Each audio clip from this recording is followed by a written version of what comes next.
Hey everybody, Invisiblekatana here, doing a yay or nay episode for God of War.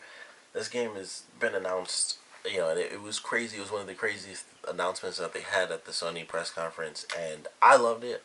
Visually, it's amazing. A lot of people had some issues. Some people didn't like the fact that it's kind of like, oh, it seems like God of War mixed with, Uncharted or The Last of Us because of the camera angle and stuff like that. Honestly, I looked at it, I was like, first off, it's God of War, which blew my mind. Secondly, looks great. Third, clearly the combat and insanity is still in that game, and I love that. And I watched a developer interview today, so I of course got my little notes here. First off, the sun is actually with you the entire game. That really surprised me. I thought maybe this would be a portion of the game that was, it's like it's a chunk of the game, but it's not the only thing. It's just those two. I thought, okay, well, this will be a part of the game. I think maybe the reason that the son's with you the whole time, I'm pretty sure his mom's dead, because when they start that trailer, it's like, this is your mother's knife, it's yours. I'm assuming that means his mother either just died or she's been dead, and I'm assuming she's been dead because the son didn't seem like he was really upset. It just seemed like Kratos was kind of like, oh, here's a knife that used to belong to your mother, and now it's yours. And his wife, or his new wife, has died, some time ago. Maybe she didn't. Maybe she was just sick or something like that. But it's a demo, so it's one of those things where it's like, it could be that she died a long time ago, or it could just be really simple, like she was sick. They literally could have cut a full sentence out of that demo. It could have been like, he says one thing, Kratos says another thing, and then they skip straight to the knife thing. So it's a demo, so there's a ton of little things in there. Like the fact that he even came out of the shadows, that might not even be in the game. Let's be totally honest. There's a lot of little stuff in there that might not be in the game. Um, really loved, like I said, the visuals look great. The weapons look really good. I loved the axe where, first off, the fact that you could throw the axe and then switch to full on melee combat, and it was just Kratos' fist. It wasn't like he had the gauntlets from God of War 3. That I thought was really cool, and maybe it's only tied to that specific weapon. Like he throws it to kill one enemy, and then he moves on to the other, and you can only do it with the axe. But I still thought that was pretty awesome. I was like, okay, so he can toss a weapon, but still fight because it's Kratos. We see, even in the trailer or the demo, we see him like just with his hand, he punches that monster like straight in the face, and it's like, I guess technically at this point, he is considered a god because two.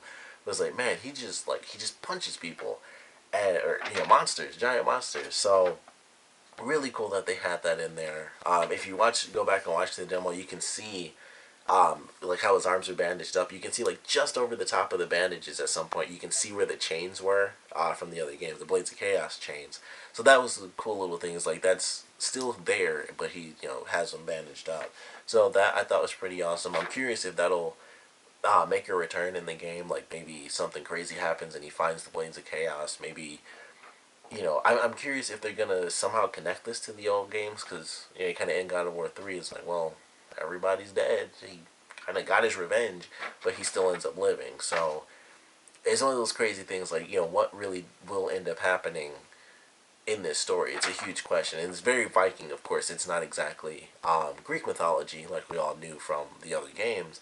And during the interview, the developer mentioned like he believes that these kind of the Spartan Roman story and Viking stories and Greek mythology and Roman mythology, all those mythologies exist on this world, but they're only separated based on the geology of the world. So I thought that was a really cool concept. Like, it's a world where all the mythologies exist.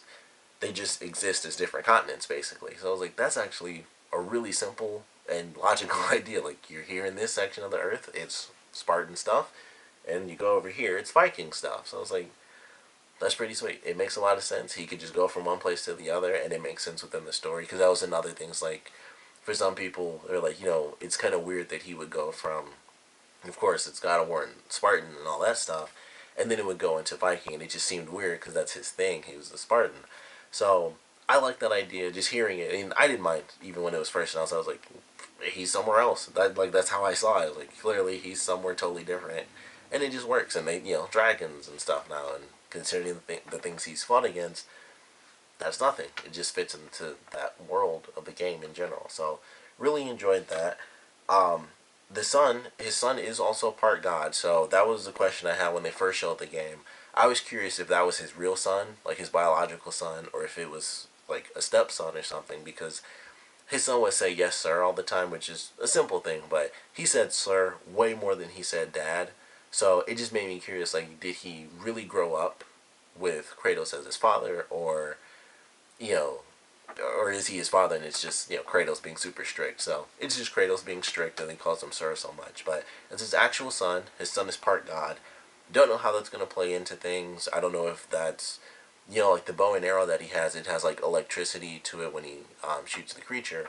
So I don't know if they're going to put that in as a part of the gameplay where, only gods or demigods can use these certain weapons. I don't think they'll have that, because just like with the first game, he worked for Ares, but he can use all these crazy weapons. So I don't think that'll really play a part in it, but his son being part god will have an effect on the story. It has to, I would assume. So thought that was really cool. Another thing that was very interesting that I didn't notice during the actual demo at E3 was that his son gains experience as you go through. During the scene where he's doing the archery and he shoots the like super elk thing, maybe it didn't even show up at the E3 demo, but I could have easily missed it. It was like a quick second. But it said like his son gained experience. It was like plus 20 to archery. So I don't know if that means we'll get to play as the son. They already kind of did that in the demo itself when you actually control where his son's aiming at. So I don't know if we'll have a portion where we actually switch. Maybe Kratos gets knocked out, or his son thinks he dies because he falls off a cliff or something. God of War like, really crazy. And then we play as his son for a little bit. But his son does gain experience, and I'm curious how that'll play. It'll probably come into play where we're using Kratos and his son is off to the side helping us, but there's a little bit there. So I like that idea. I was like, okay, I didn't realize that during the E3 demo, but it has me excited. It's just, a new step in the God of War franchise that I personally, I think is very interesting, and I'm curious to see how they're going to play around with that. They mentioned that it's not open world. It's more open, but it's still linear, so it's that sort of linear sandbox deal where each level is very open, and they had it in the demo, like you do discover locations. So I don't know if he said that on purpose, just to kind of play around with people, because they don't want to say it's open world just yet, but that seemed interesting. Like if it's one level, like the scene that we got from the demo, they go through, and I think it's like just before they fight the enemy at the end, which, excuse me, they mentioned it's not a boss. That's basically just like a Cyclops from the other game. So it seemed super crazy like a boss battle, and it wasn't. He was like, that's just like a big enemy. That's it. He was like, the boss battles are still going to be super crazy like the old games. That was just a big enemy, and that's it. So when he said that, I was like, that's very cool. It's just like the old ones where it's like we have crazy enemies and stuff. It's like, oh, that's not a boss. That's just a tough enemy, and that's it. So I liked hearing that, but it does make me wonder how they're going to kind of do the discovery stuff. Is it going to be level based because they have the discovery thing? So will we have fast travel? And it's like technically not open world. Like it's just really curious, because it's like if you discover a place, why discover it if you can't return to it? It's one of those sort of things. So I don't know if they were playing around with that, where it's like, oh, it's not open world, but it's somewhat open but linear. But they have discovered locations, so I'm not 100% sure what that means, based on what I saw and based on what was said. A question that was asked that wasn't particularly answered was whether or not we get to hunt, and the developer was kind of like, we'll see what happens. So I'm guessing that we might be able to, because he was super vague about it. Sadly, another question he completely denied was whether or not we could ride dragons. He was like, I can't confirm or deny, but mostly deny. So sadly, no dragon riding. But we might get to hunt. I thought that was a cool little thing, and it makes sense with the archery stuff, because it would have to literally come up in the story only, where his son gains skills and stuff for hunting creatures and archery, and I guess technically going against enemies as well could be a thing too. But I'm excited for it. There's one thing that I definitely want to check out, because apparently IGN, they already did a rewind on the demo, and the developer was like, we have like a bunch of things that are referencing what's going to happen in the game. And he was like, you guys did the IGN rewind. It was like, you guys got like 2% of what's in the whole demo. So that has me really excited to watch the rewind, as well as go through and try to see what's there. So if you want to know what's in the game, I guess rewatch the trailer. one of the comments mentioned that, I believe it was after the first enemies, the part where Kratos throws the axe. Someone mentioned that there's like a shadowy figure that's like in the background or something that kind of runs away when after Kratos beats the two things and he and his son are walking down that little path. There's like a shadowy figure off to the side somewhere that runs away when Kratos gets closer. So that's probably a little hint as well as to what's going to happen. So if you want to know more about it, I highly recommend checking out the IGN Rewind so you aren't, searching literally everything for yourself. But after watching that, maybe go through it on your own and kind of see what else is in there. Because he said there's like a ton of references to not only what's happening, he was like the goals of the game, other characters that might show up, just lots of stuff. He was basically like, pretty much there's clues to everything in this game is pretty much how he said it. So I'm excited to check out that demo again just to see what little clues that they have in there. So if you are really interested, you want to know the story, highly recommend checking out the trailer rewind thing by IGN, and then maybe kind of as they do that, because they pause it and stuff, so you could probably look at even more things just from their video. But highly recommend checking that out. I know I'm super curious to see because I want to know what they're doing because I'm excited for it. And I guess to kind of end this off, I would definitely say yay. I'm super excited. The one thing that this game did, it kind of brought me back to God of War because I wasn't interested. Like, I love God of War. Like, I had the first game, somebody stole it. But I have the second game. I played through the third game. I love those games. But after 3, when I knew what the story was, I kind of went into, like, Devil May Cry mode. It was like, Devil May Cry 2 ends, Dante's going to hell. All I wanted was the story after that. And they had, I think we got like 3 or 4 intervals, not counting the PSP games because those came out like before 3 even came out. But even after 3, I think we had like 2 or 3 other games made in between. It was either in between 1 and 2, or it was, I think, actually, they may have all been before the first game even took place. And it was like, I thought all of them looked cool, but I never bought a single one. I was like, they look cool, it looks like God of War. I played the demo for one, and of course it was really fun, and they all have their own cool moves. I think the first one that came out after 3, he had like a cool rewind power that was a part of the puzzles and all this other stuff. And I just never cared that much. It was like, I like God of War. I love God of War, honestly, I really do.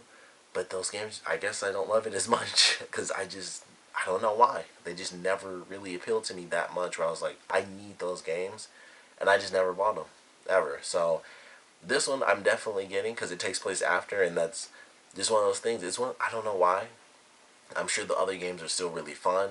I remember them getting fairly good reviews. It was just like, I don't really care that much. It's like, it's kind of cool. I know what the story is, though. I know that he's mad because this is when he just killed his wife and child. And this is like him working for Ares, so he's not mad about killing his wife and child yet. So it's like, I know it's gonna be awesome, but it just never got me. And maybe it's because of the story, but this has me invested again because it was like, I wanted to know. Ever since they did that crazy cliffhanger thing, could have been the end of the franchise, but then it's like, nope, he survived.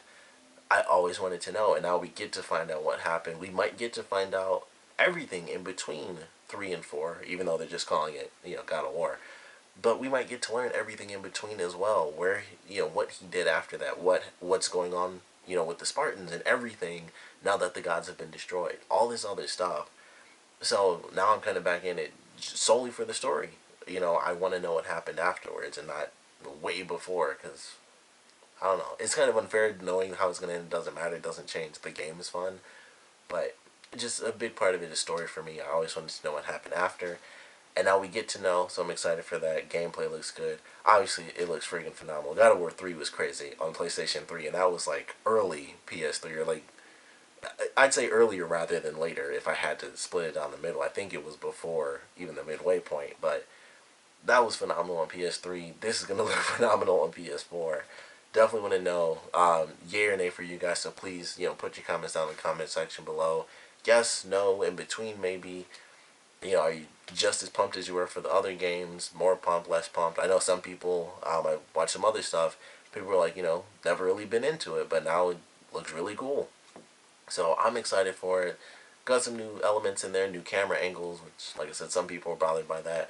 I didn't even think about it when I was watching it. I was like, oh yeah, the camera is normally like fairly far away from you, and you kind of see everything. Now it's sort of it really is kind of an Uncharted sort of Last of Us type of thing where it's kind of like right behind you. But I think it looks great. It looks like it's going to play great.